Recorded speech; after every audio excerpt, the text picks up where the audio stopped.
Shuro surasida Qur'oni Karimda 27 chiroyli oyat bor. Agar Alloh bandalariga rizqni keng qilib qo'ysa, albatta ular yer yuzida haddan oshib qoladilar. Lekin Alloh o'zi xohlaganiga o'lchov bilan beradi.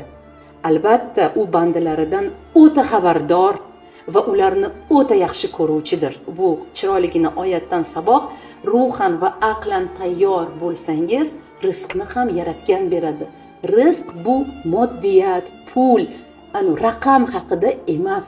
Ichkarida tayyor bo'lsangiz agar, ichkarida o'zingizni yo'qotib qo'ymasangiz, ichkarida boy bo'lganingizda o'zingizdan ketib qolib, odamlarni tanimay qolib, odamlarni yaxshi yomonga, boy kambag'alga ajratib, Allohni tanimay qolmasligingiz uchun ham sizni Alloh bundan hozir asrab turibdi.